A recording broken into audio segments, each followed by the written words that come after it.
Breakaway and out away is Homer Bailey. Ground ball to third. Frazier gloves. Throw to first, and Homer Bailey, for the second time in his major league career, has tossed a no-hitter. Oh, God. Are you kidding me? Holy moly, the second player in major league history to hit 7 home runs in the first 10 games. In the air, and the Reds win it. What a dream beginning to the career of Trey Bruce. Well, hey, what's going on? Welcome to Chatterbox Reds. My name is Nick Kirby. I am joined by my guy Craig Sandlin, filling in for Trace Fowler, who's taking a well-deserved vacation. Craig, my man, how's 2024 treating you so far? Nick, it's been great. Glad to be on. It was good to see you and Andrea over the break. I got a new webcam for Christmas. I got a new mic stand for Christmas. I'm ready for Chatterbox Reds 2024, baby. Let's go. I love it. Love the energy. We got our guy, JB Ramsey. That is the director of Reds Media Relations. He's going to join us in just a minute. Really excited to chat with Jamie. He's one of the real good guys around, not just the Reds, but around baseball. So really excited to bring him in. But first, we got to say a quick word about our sponsor, Deep South Commodities. DSC is a leader in renewable commodities for biofuel production, specializing in used cooking oil collection, aggregation, and sales. Visit www.deepsouthcommodities.com for more information. Thanks so much to our partners at DSC. All right, well, I've kept you waiting long enough. Let's bring him in. This is our guy, Jamie Ramsey. Jamie, how you doing, my man? I'm doing great. It's good to see you, Nick and Craig. Great to be on the show. Happy to talk about some Reds on this chilly January afternoon. Yeah. This is our first time doing a show at 2:00. I'm full-time now with Chatterbox, so we're doing something a little bit different, see how this is working, but already 53 people jumping on, so excited about that. Jamie, I know I've chatted with you before in the past on some other podcasts that I've done, but I think we got a lot of people here at Chatterbox Reds who may not know exactly what your role is with the Reds. So in a quick summary, tell the folks how you started with the Reds and kind of what you do now. Your whole life story. Oh, wow. Yeah. It's basically my entire adult life has been spent here with the Reds. Beginning in 1997, I started on the ground crew, worked my way up through as I was going to college at Miami University. I was on the ground crew, and then got hired in the front office in 2000 in the merchandise department.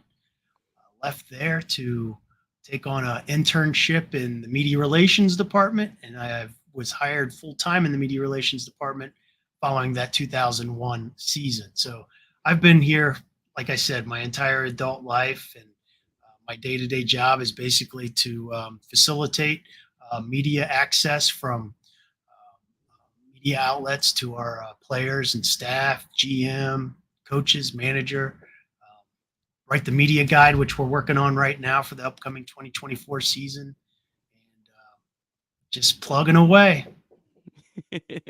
Busy times. Well, Jamie, the last time I talked with you on a podcast was the last day of 2022. The Reds lost, I think, like 10-1. Vibes were pretty low. And I know me and you, we're both pretty optimistic guys. We were really excited even at that point about the future of the Reds and some of the prospects that the Reds had acquired and stockpiled, all those kind of things.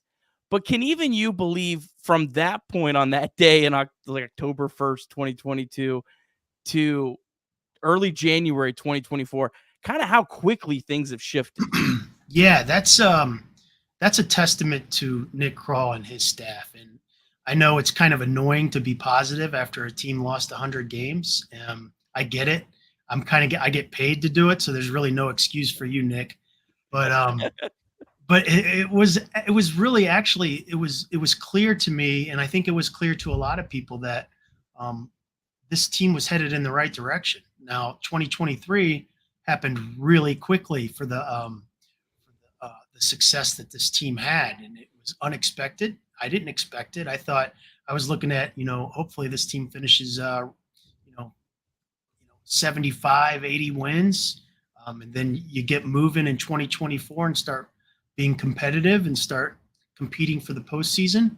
But 2023 was a pleasant surprise. And I think it was just, just the way this team was constructed.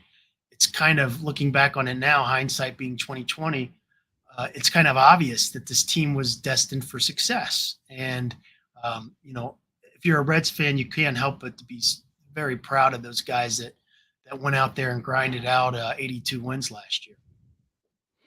So, Jamie, the Reds have had a pretty active offseason. I think that's fair to say.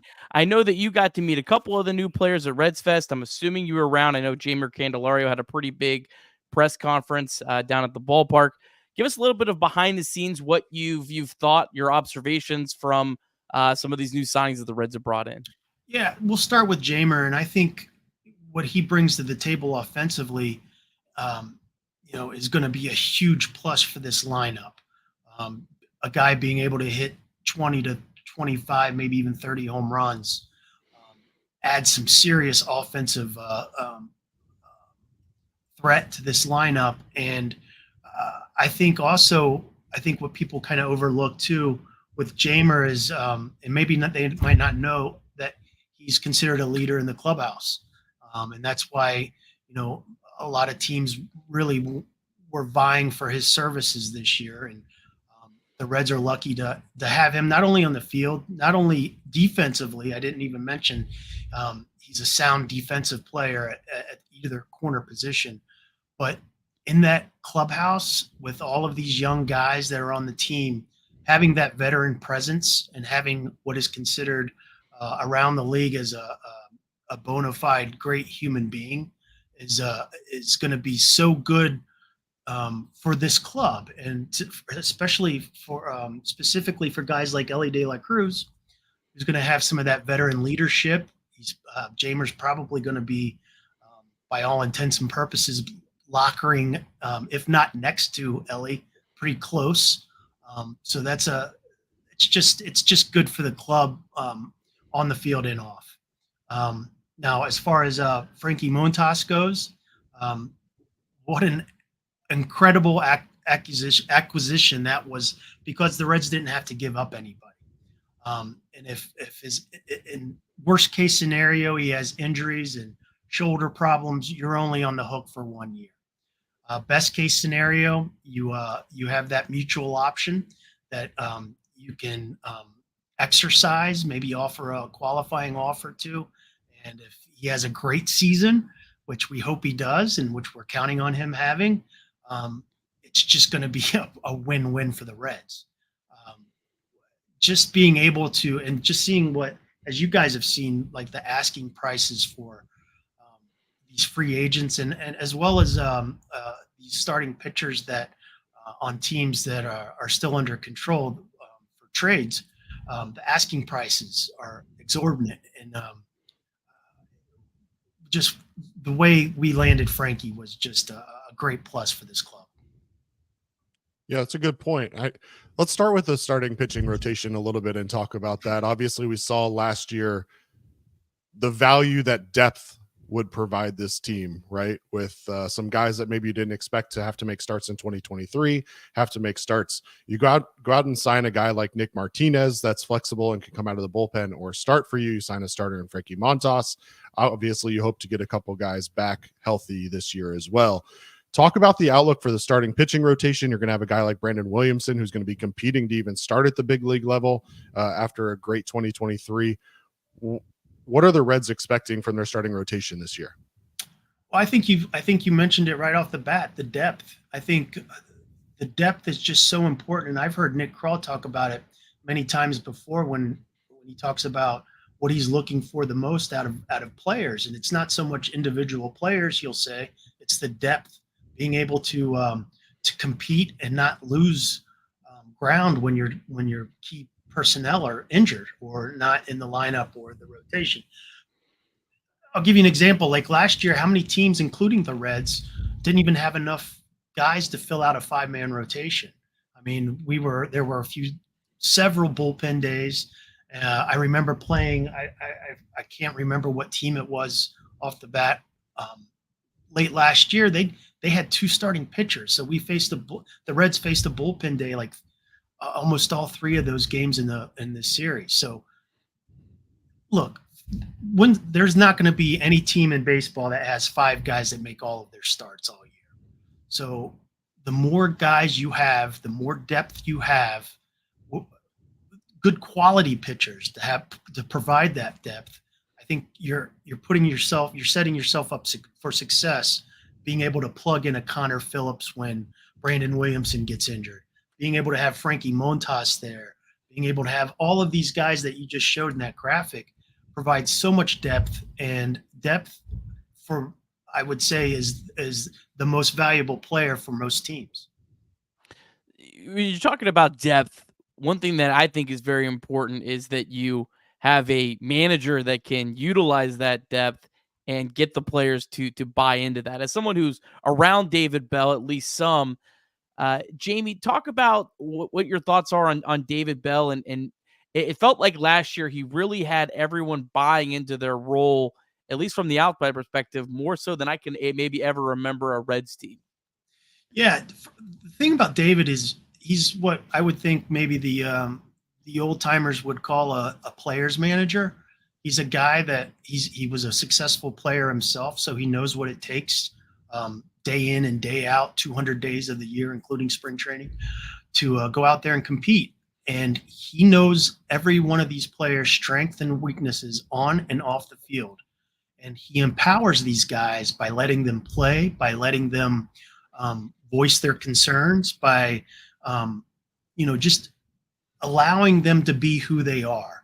And one of the things that David likes to tell these guys, and I'm sure you guys maybe even seen it because I think he's told the media a little bit, he wants his players to improve at least 1% every day. If you can just improve 1% every day, you're going to be in good shape. If you can't, then you're going backwards. But he doesn't put a lot of pressure on this team, and I think the players love that, and I think they really enjoy playing for David. David's been, he's had the ability to play with lineups a little bit over the course of his career. The signing of Jeimer Candelario is going to give him even more flexibility with that.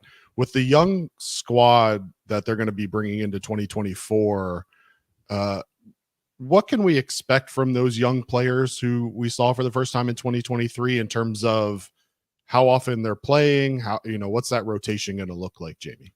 I think from an on-field standpoint, I think you're only going to see them get better. They've still got years from reaching their peak success. So being able to see Ellie become the player that he'll eventually become, being able to see Matt McLain, a healthy Matt McLain, begin to blossom into a bona fide major league threat, a major league superstar is going to be so much fun. Now, as far as where they play and how much they play, I can't answer that right now. I think it's too early to tell. Just like the pitching staff, I think there's going to be some guys that are going to be banged up through a season, and that's to be expected. And again, just like the pitching side, the depth is so important on that offensive side to be able to have McLain play shortstop when Ellie's not playing shortstop, to have Spencer Steer come in and play first base when Jeimer can't play first base, or Tyler Stevenson for that matter.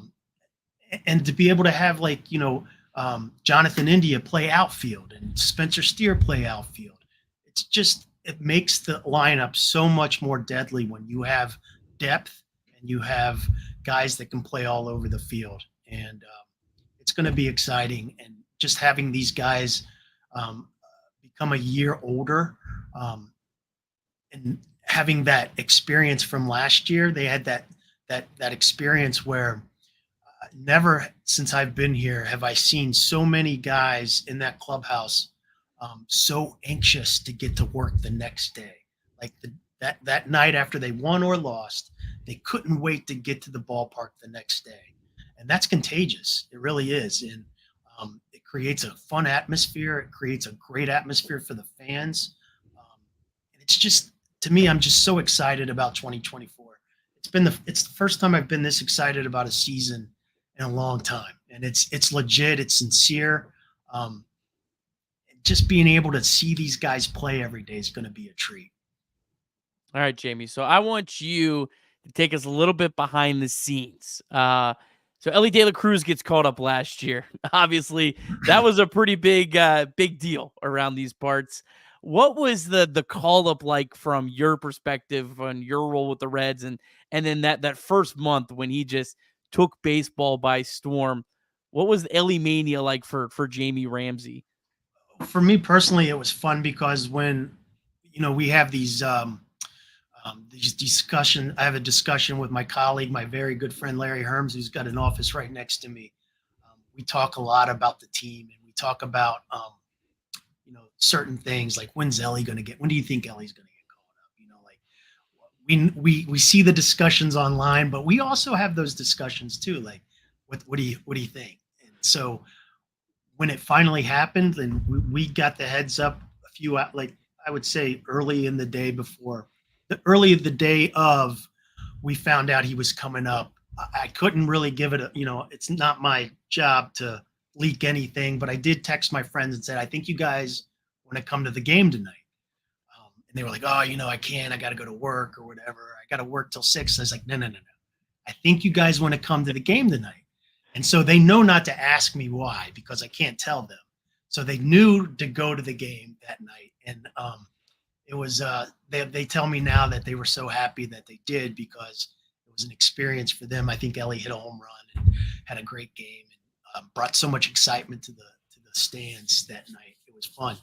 But that first Ellie Mania, when he was stealing homes, hitting for the cycle, it was surreal. I mean, I know that term gets used a lot, but it was surreal just watching it. Like, wow, we haven't had a cycle since 1989, and this guy comes in and just like 11 or 13, whatever games in, he made it look easy. And I'm like, what are we watching right now? So even though like I'm around this club 24/7, I watch all the games, and I'm part of the teams, embedded with this team, I don't get tired of watching it, and I don't get tired of seeing these guys succeed. I will never get tired of that. And I think it's especially exciting when, you're coming off a 2022 season in which you lost 100 games.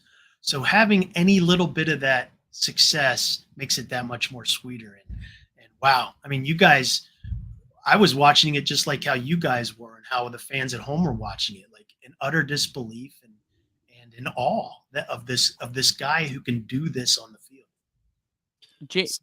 Jamie, so that the 12-game win streak, did it feel like from your perspective that it just kept like building, not just in terms of obviously wins, but in terms of like the fan interest? Because I know we do a show every night, and when you got to win 4 and then do 5 and then 6, it just more and more people were becoming more and more invested in the Reds.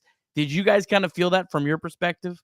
It started in the clubhouse. I think every night at the end of the games, I go down to the clubhouse to get the team ready for the media that'll enter 10 minutes after the game ends. So after the games, you'll get to see like those guys coming off the field after victories. And this is not exclusive to the Reds. Every team does a little celebration type thing in the clubhouse following their victories. But the Reds, it was a little special this year because you started like you said, as they're starting to string together these victories, 4 became 5, 5 became 6, so on and so forth. It felt like this team really believed it couldn't lose. And that was unbelievable. It's like these guys who aren't picked to finish 500 don't think they're going to lose another game this year. And even on that 13th game, they thought they were going to win that game. And I think I think the team lost in the 9th inning that game.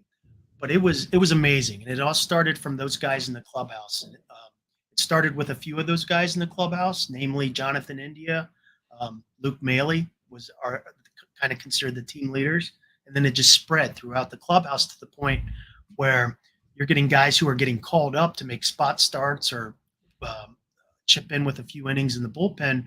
Were believing in it too, believing that they are just as important to this team as anyone else on it, and they were, and they were believing. So it was amazing. And having when the fans started catching on too, and Great American Ballpark was filled up, that's when I started getting goosebumps every night watching the team. When Ellie would come to the plate and the whole place would go silent for every pitch, and then explode when he'd hit a ball in the gap or hit one over the fence or make a great play. It was just, it's everything that you want as a baseball fan, and as a guy working for this team. I think we all can agree that 2023 was one of the most enjoyable years of Reds baseball in a long time. For me personally, living in Tennessee, not being there to be able to go to games, one of the things that I've personally noticed recently is an investment in social media on the Reds standpoint. Can you talk about, maybe from your perspective in your role, but also the team around you, the investment that the Reds are making in social media? We had someone in comment in the chat that they've watched the Benson walk-off against the Dodgers a quadrillion times, right? Like, talk about the value of social media for this franchise as well. Look, the Reds they're not naive to the fact that there are a ton of fans on social media, whether it's just casual fans to the diehard fans, like the folks who are probably watching this podcast right now. And the Reds put a lot of emphasis and a lot of importance with those folks, because the social media folks who follow the team are probably the most invested group of fans of the Reds that there are. And that's not, saying that, the guys in the barbershop aren't, or the old folks in the old folks home aren't, because they are too. But the social media crew is such a unique group of fans, for better or worse, that the team has, and that the team can leverage into marketing to, and to reaching out to alert them of our moves, and to explain what's going on with the team. And I think another thing that I'm not mentioning is the social media fans. There are some smart fans on social media that really know this team inside and out. They don't know everything, but they do know more than the average fan. So it's very important for this team to reach out to those folks, and to cater to them as much as possible. All right. So, Jamie, you said before we came on that you're working on some minor league bios and stuff. I want some exciting notes, or something interesting that you've kind of found in your discoveries here recently that Reds fans should be watching. I mean, I think a lot of you guys already know that Blake Dunn is an amazing talent who has dominated at every single step of his life, has been the best athlete, whether it was in junior high school. I think he won like something insane, like earned 14 varsity letters in high school. And think about that, 14 varsity letters. He played baseball, basketball, football, track and field. And I think his senior year he was injured, so he didn't get a varsity letter in one of those sports.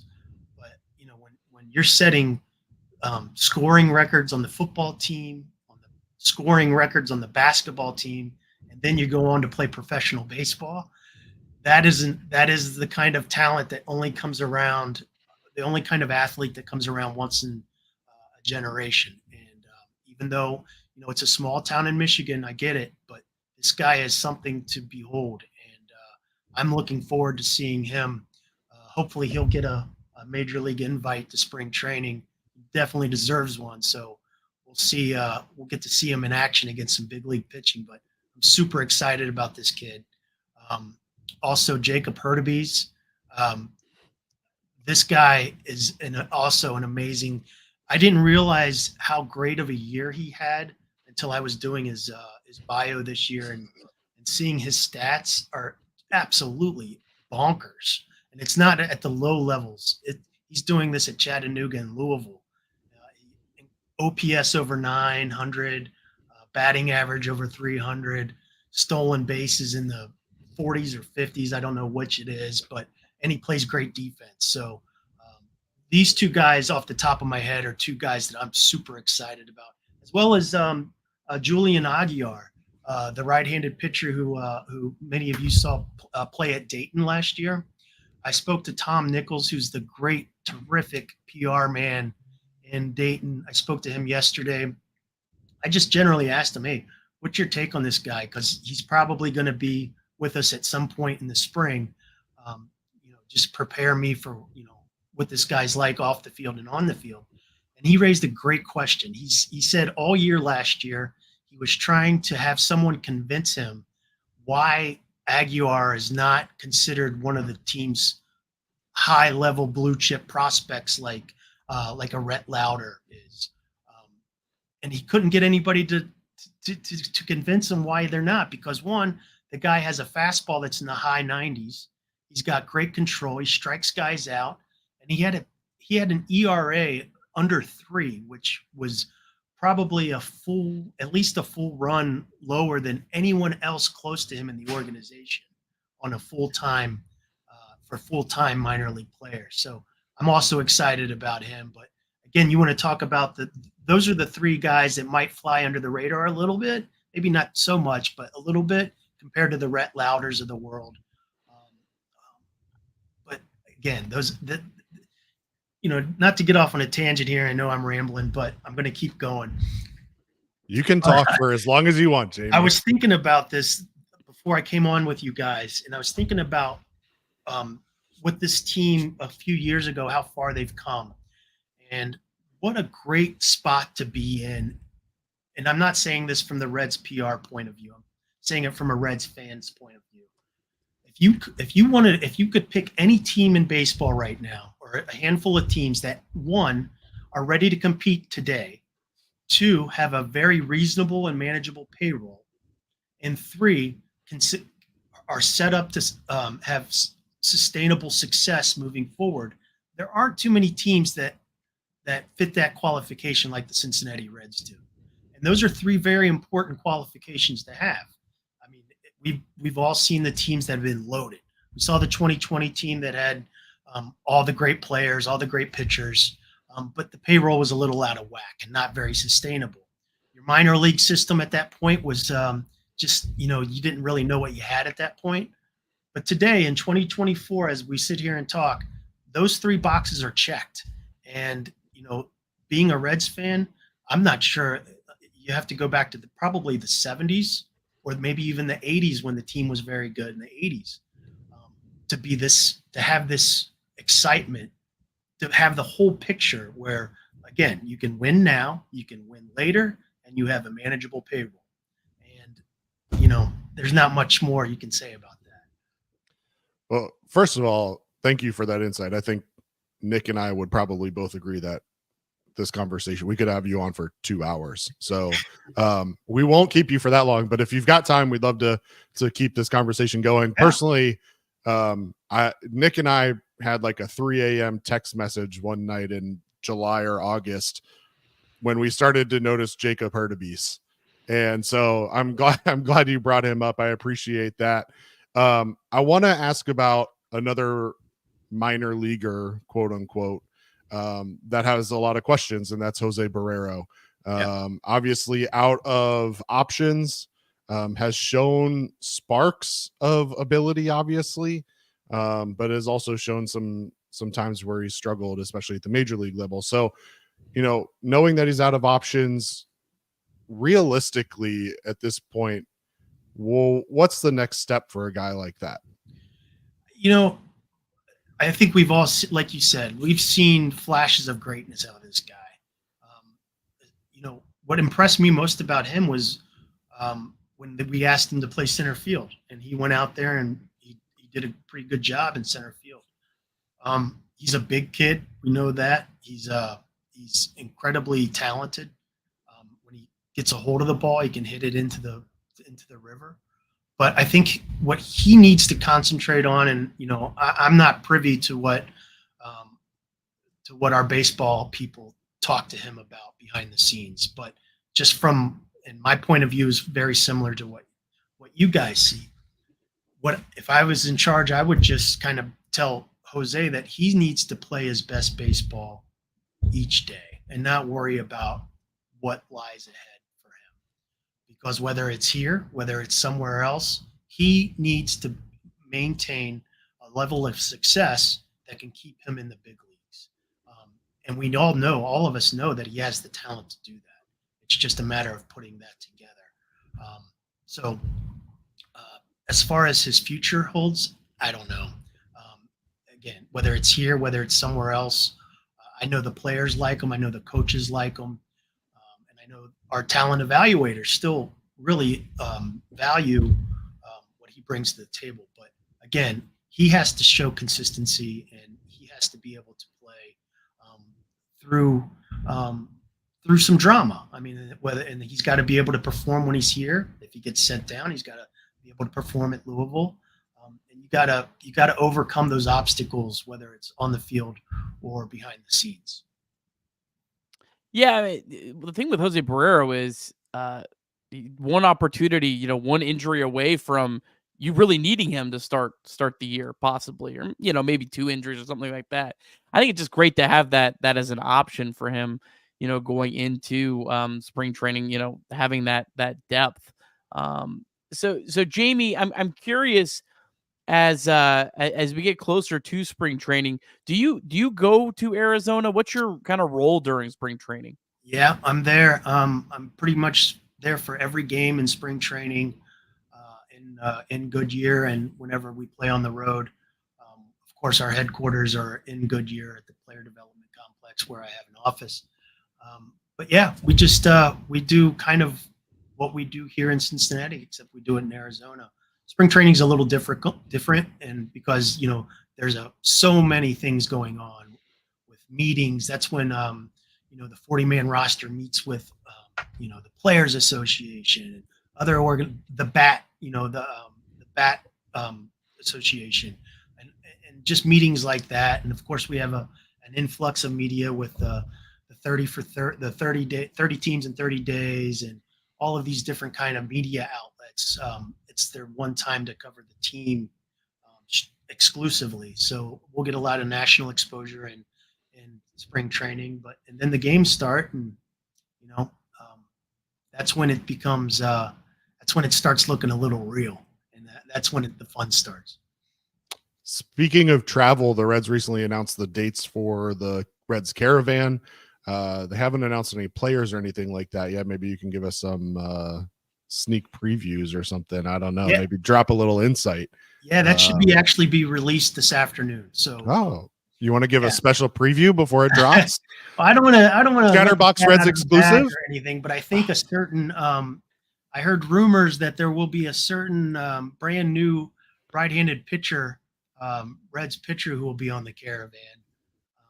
And I think some of the guys that we talked about earlier, whose minor league accolades we talked about, will likely be on one of those buses as well. But those dates and all the rest of that information should release later today. But in case anybody wants to see the dates, we did release that on reds.com/caravan. So you can find those dates there, as well as some of the major stops. But as far as the personnel that comes along, I think you're going to get some of the old veterans of the Caravan will be on the buses, as well as some new faces that you folks will be excited about. Well, there you go. For those of you listening to the podcast in the morning on Thursday morning, reds.com/caravan, all the details at that point will have been released. So check that out. Jamie, are you going on the Caravan? I know you did in the past. Yeah, I'm going. I have a picture for each day on my wall here. So I'm 1, 2, 3, 4, 5, 6, 7, 8, 9, 10, 11. This will be my 16th one. Wow. And I have a lot of fun. I'm on a bus. I'm usually with Marty on Marty's leg, and my dear friend Ryan Rizzo, who works behind the scenes here with the Reds. We usually we're the 3 staples on one bus, and whoever joins us is part of the what we consider the best tour of the Caravan. So we like to brag to the other groups that, you know, we're the major league leg and everybody else is just everybody else, which is not true, but we like to have fun in that regard. But I think Nick Kroll will be with me and our group this year, which it's always fun having Nick because, you know, we get to talk to him and ask the questions that you guys would ask the same questions to. And he's great to answer those questions. But we also have, I think Jeff Brantley will be with us this year. But just having those guys on the bus and talking baseball for, you know, 2 days is just amazing. And not to mention getting to see the people in these small towns across Reds country is very rewarding too, where, you know, folks will come up and be like, hey, you know, like, love the team. I've been a Reds fan for so many years, and, you know, I follow you guys and it's great. And that's what it's all about. We have a great time on the trip. Do you have any I won't say favorite stop because I know you love every single Reds affiliate city, but any spots where you've had just like something really cool happen or something that a spot that stands out to you? Yeah, we have some fun stops. We have there's a little radio station in Grayson, Kentucky that every time we stop there, and we stop there every year, if depending on what leg of the tour, which is on the south leg usually.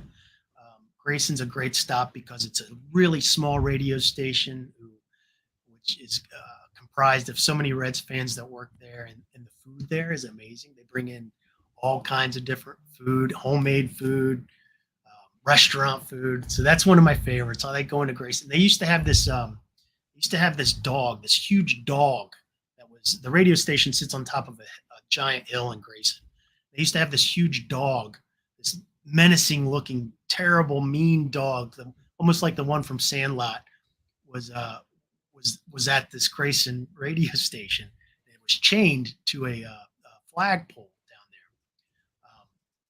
And I remember my first caravan, Homer Bailey was on our group. He was actually the minor league representative on this caravan. And I remember that, you know, like he was amazed by this dog. And we learned later, sadly, that this dog met a untimely death by running out into the middle of the street in Grayson, Kentucky. And all of us that were on that tour that year mourned the loss of this fantastic, awful dog that I'm sure was just the mascot of that radio station. But I mean, all of those little small stops like that, we have kind of stories like that, and we meet some of the same people over the years. And like, again, this is my 16th year, and I kind of know who I'm going to get to see on these stops, and I know who I'm expecting to see. So, and then it'll bring back stories about, oh yeah, remember last time we were here? And usually it's a story that I can't share publicly, but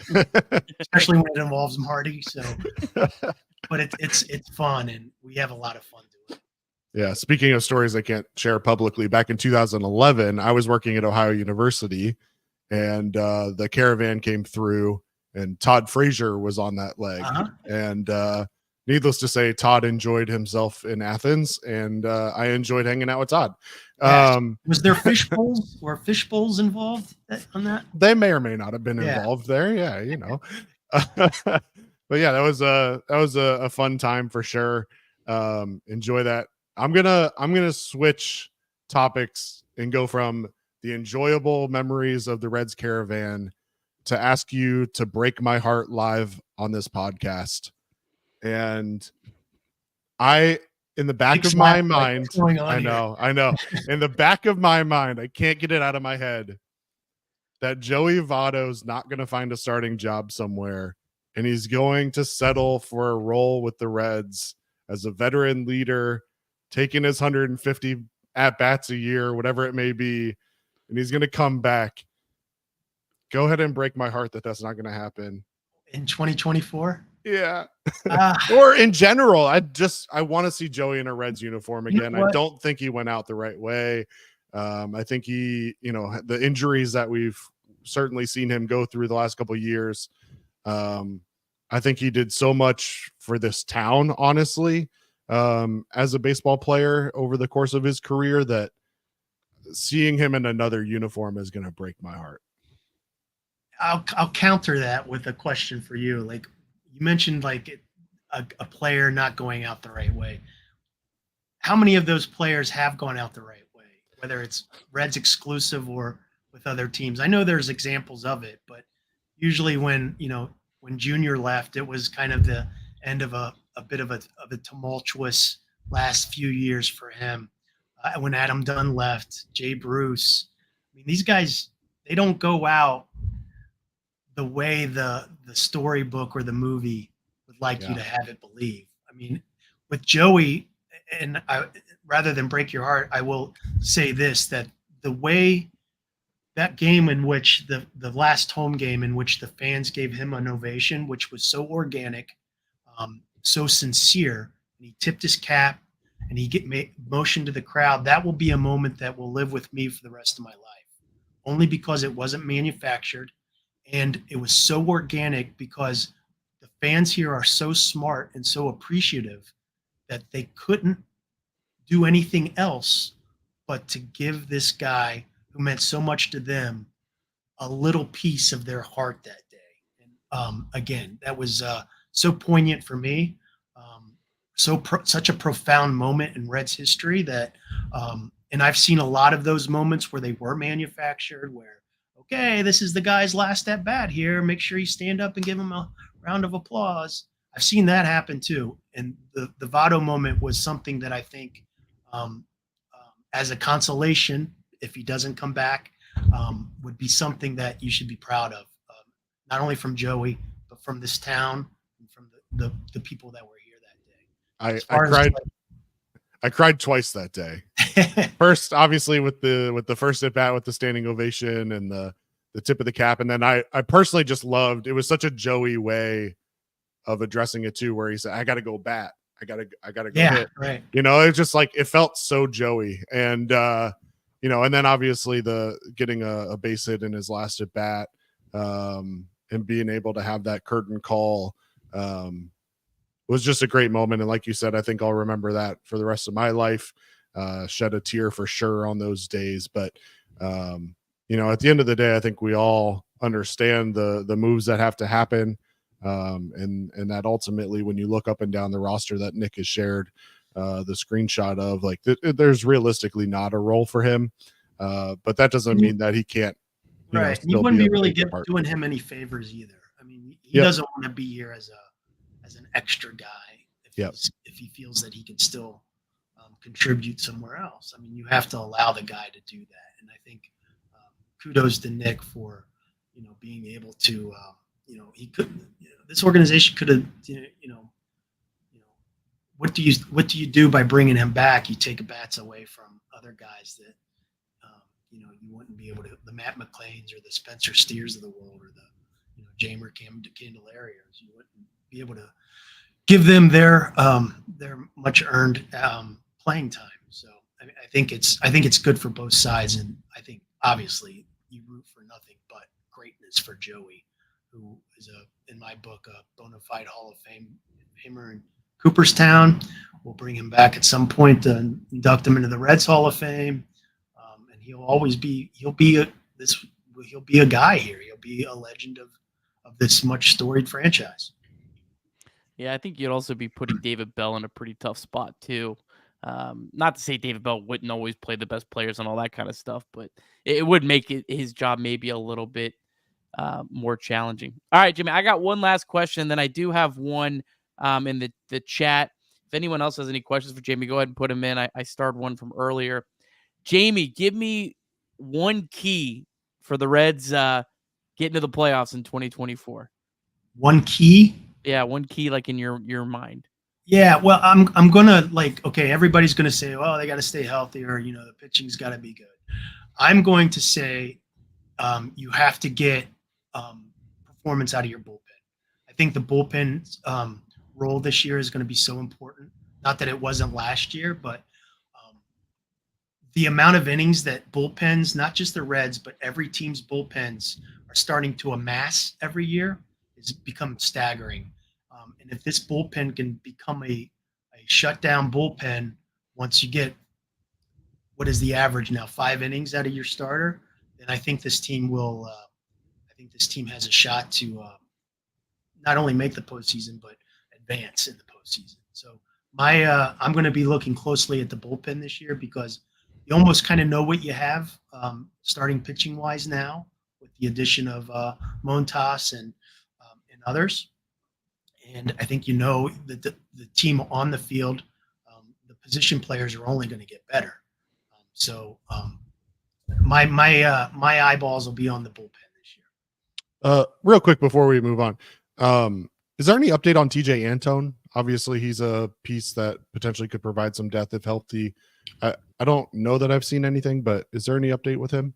I think the last I heard as far as TJ goes is that he is, I think he's healthy and should be ready to go in spring training. Again, unless I'm completely whiffing on that, I think that was the last information that I received on TJ. All right, couple questions here for you, Jamie. I don't know if you know anything about this, but this is from a Carrick who's one of our good supporters, and I'm curious about this as well. Any information on if there'll be any MILB teams TV broadcast added? I know they have all three levels except for Daytona. Obviously, that's what Carrick's asked about. You know anything about that? I don't yet, and I do remember logging in a few times last year and watching some minor league games, especially when McLean and Ellie were down there, and I know Louisville and Chattanooga were on, but you said Daytona was not broadcast on those. No, the not their home games. There was a couple of road teams like the Mets, low A affiliate. I know was one. So whenever they played, there was one. But it's a great question and one that I'm happy to follow up on. I just don't have the answer right now. We need more spring training games too, but that's out of your jurisdiction. All right, another tough one. We're getting some tough questions here. This is from Sirboy Wonder 513. Jamie, do you think someone other than Hunter Green starts on opening day? I think you have some very good candidates. I think in the past maybe you didn't, but how great would it be if Nick Lodolo started on opening day? Or how great would it be? That would mean he was healthy and had a pretty good spring. How great would it be if Frankie Montas started on opening day? That would prove that he's healthy and was effective in spring training. So I think whoever starts on opening day will be it's good news. And if it's Hunter, that's great news too, because that shows that these guys are healthy and effective. And that's all you can ask for with these guys. And, it could be anybody. I think you could honestly make the case for a lot of different guys. I mean, you could make the case for Abbott. You could make the case for Ashcraft. You could make the case for Hunter Green. Obviously, those three on their credentials. Lodolo, you can kind of make the case more on he might have as much upside as anyone. So, and then obviously, Montas finished 6th in the Cy Young voting a couple years ago. So, good problems to have. There were some improvements at GABP this offseason. Any news on that? Anything that fans should look out? Great question here from Alex. Yeah, the one that I feel like every year that I'm working, it's when I come back from spring training, guys are rushing around trying to get the paint to dry. So it feels like there's always something going on in the off season here. So the one that I can definitely tell you about is the Diamond Club is currently, as we speak right now, getting renovated to the point that it's going to be really, really nice. So that's the one that I see. I think that's the big one right now. I know there are some improvements and some changes here and there. The specifics I'm not quite sure of, but as in years past, there's always, and that's what keeps this ballpark so fresh. And in my opinion, again, not just wearing the Reds PR hat, this is one of the best ballparks in baseball. Reds fans are pretty lucky. Is it PNC or the one in San Francisco? Maybe not. It's a matter of opinion, but it's not bad and it's not far off. And part of that reason is because there's something new every year, and it keeps it fresh and it keeps it new. Oh, breaking news! You were holding this from a start times were just announced for baseball. Seeing all kinds of stuff, all kinds of fun stuff here this afternoon. Start time, zips projections coming out. Man, we got everything. Yeah, we got some. It's going to be a little different this year with the 12:35 games have been moved to 1:05, so we have an extra half hour of sleep that we in before we roll Do you- into the ballpark. Do you like those god awful 640 games, Jamie? I love them. I I bet absolutely you love do. them. I do. I love, you know what else I like that isn't popular among some folks is the 410 game, especially on Okay. Saturdays. Like I love the 410 games because one, it makes I can go home and be around the family at an earlier time. But I like the 640 games. What, you don't like them? Oh no, I'm selfish. You get a 640 game with the pitch clock. Time I get the kids to bed, it's in the 8th inning. Like it's like I want a couple innings where I can focus in. Yeah. I'm just No, you know what? I get it, and everybody has their time that they like to have dedicated to Reds baseball, and if I had to be at the ballpark, I probably would appreciate 640 a lot more. yeah, the earlier the better for me. He's gonna push for 5:30 next year. Or let's go the opposite route. Let's have a night where we just have like Midnight Madness, where we start a game at midnight. That'd be fun. Wouldn't that be fun? I think Why so, not? too. Why not? Why not? Every time I bring that up around here, people look at me like I have 3 heads. Folks that live around the ballpark would love that, I'm sure. Oh, I'm sure. Yeah. One day a year. Yeah, I Midnight like Madness. that. I like that. All right, Jamie. Well, thank you so much for your time. This has been a lot of fun. Really appreciate catching up with you, and I'm with you. I just can't wait. Spring training games start in like what 6 weeks at this point. Yep. It's going to be fun. It's also, people got to remember it's a long season and there are peaks and valleys. So, don't panic if there's that first 5 or 6 or 7, 8 game losing streak. It's okay. But I think this team, like I said before, is in pretty good shape. We're manifesting a 10 games over 500 April. I like it. There we go. Jamie, leave us with a bold prediction for 2024. I think this team not only goes to the playoffs, but advances. Let's go. I think you're looking at the National League Central winners, and I think this team might be playing in the NLCS. Beyond that, it's anybody's. You just got to get in. But I really believe in this team, and I think they're ready. I think last year was just a primer, and I think right now I think they tasted it last year, and they want more of it. So I think you're going to be buying some October baseball tickets. Love it. All right, Jamie, appreciate you. We'll catch up again soon. All right. Thanks, guys. Appreciate it. Thanks, Jamie. All right, that was our guy, Jamie Ramsey. That was a lot of fun. Really appreciate him. Me and Craig will stay on here for a few more minutes. We did kind of have the pitching staff as a whole, just to kind of look over that, and then kind of the potential lineup and how jammed packed it is. If anyone has any questions, go ahead and put them in the chat. We'll try to answer them before we get out of here. But I looked. We did this last podcast. I think I did with Clay. So Craig, I kind of want to get your thoughts on this. Put together here, kind of where I think things stand as a rotation now.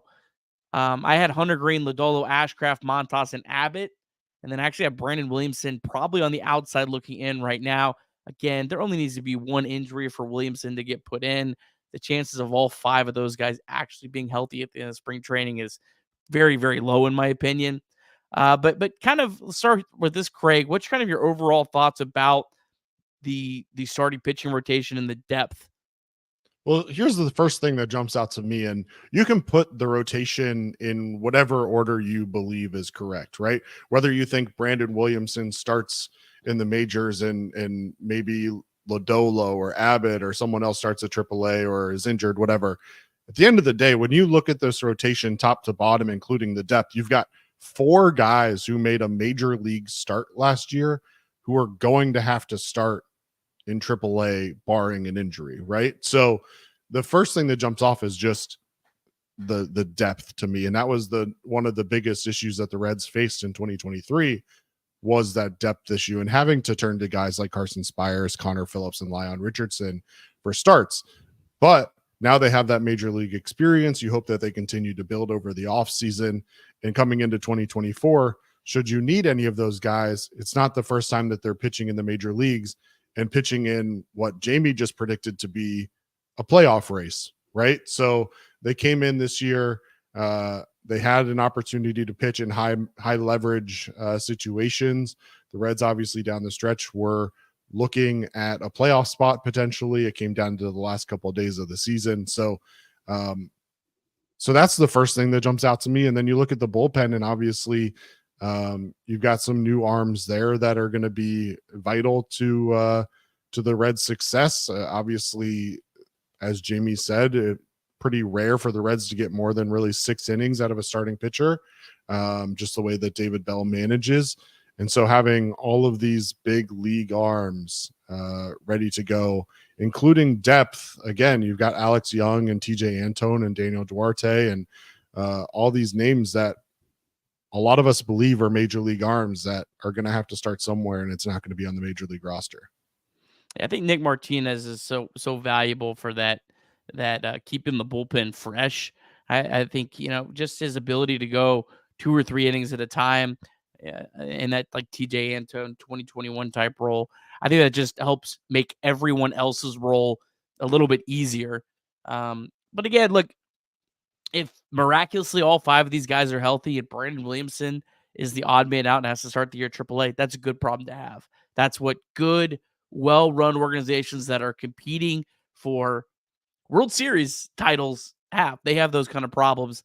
Look, if Williamson helps you avoid having 6 starts from like Luis Sessa and 12 starts from Ben Lively because he has to start in AAA for a couple weeks, so be it. It's not the end of the world. And and then you still have like guys like Rhett Lauder still just, cracking at the door. So that's kind of where we're at there. And then looking at the starting lineup, this is where I think a lot of people are going to be kind of taken back by the lineup against right-handed pitching. I'm just going to read it off for the podcast sake. I have Spencer Steer on the outside looking in right now. And I know people are going to be like, oh my gosh, there's no way.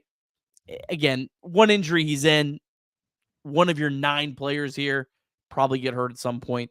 But right now, I think it probably shakes out. TJ Friedel leading off, playing center field. McClain at second, batting second. Fraley batting third and right field. CES DHing, batting fourth. Benson batting fifth in left field. Candelario at first base. Ellie De La Cruz at shortstop. Noelvi Marte at third base. And then Tyler Stevenson probably batting ninth at catcher. I mean, you can flip this around a lot. I think Friedel probably at some point maybe ends up batting ninth towards the end of the year, and you have guys like Ellie De La Cruz sliding up. CES and Candelario can be swapping spots. I think that Steer finds his way into the lineup against right-handed pitching more often than not. And again, one injury, everything shifts up, and you don't have these problems. And then you just have like guys like Blake Dunn, Jacob Hurtubise, Jose Barrero, Nick Martini. I mean, that is a really, I think, quality depth that's probably on the outside looking in right now. What's kind of some things that stand out to you, Craig, about kind of where the Reds lineup is and how things are going to shake out? Yeah, the depth obviously again stands out. I texted you before. I think one of the things about this team that'll be so interesting as we go into 2024 is that there are so many guys with so much potential, and we have such high expectations for them. But at the end of the day, there's a lot of guys on this roster who maybe haven't shown prolonged success. And so it'll be interesting to see if they can come out hot in 2024, continue that momentum that they had in 2023 on throughout the season.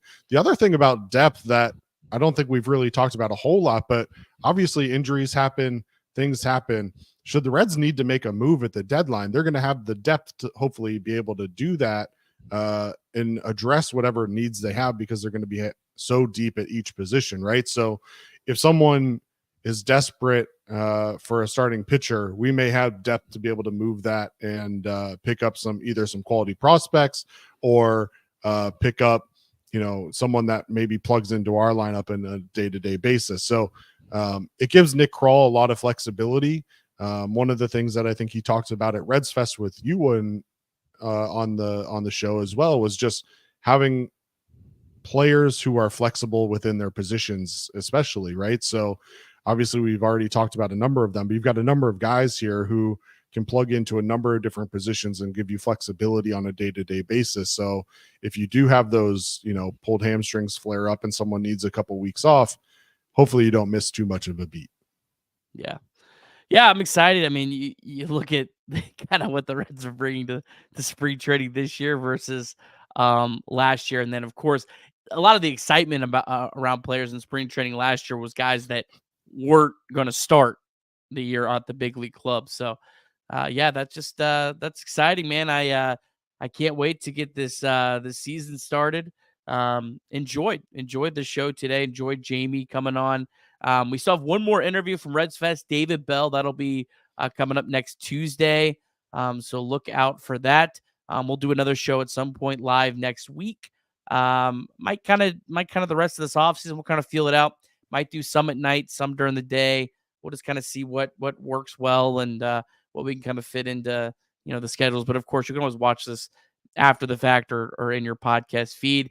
A quick update on Off the Bench from today. I see it uploading. It's at 68%. So that Wi-Fi in Hamilton is still struggling along, but it has gone about 30% in the last couple hours. So that will be uploaded at some point for you guys. I don't know. It might already be up in the podcast feed. But yeah, Craig, any final thoughts for us today? No, I mean, I loved the way we ended with Jamie. You're talking about a team this year that every single person in this chat, everybody that's listening to this podcast on Thursday morning, everybody that's watching on YouTube, there's a lot to be excited about. And I think someone said it in chat. I'd have to double check, but pitchers and catchers report in 34 days. So before too long, it'll be truly Reds baseball time. Yeah. Can't wait for it. Craig, appreciate you, my friend. We will see you again soon. As always, hey, make sure you like the stream today. Subscribe to Chatterbox Sports, and of course, check out the podcast. You know what I haven't? I'm going to challenge some of our loyal folks here. We have not got a rating on the podcast in since September. So if there's someone who hasn't rated the podcast, leave it 5 stars. That'll really help us kind of grow as this season goes on. And yeah, can't wait to get it started. So thanks everyone. Have a great rest of your Wednesday. Go Reds.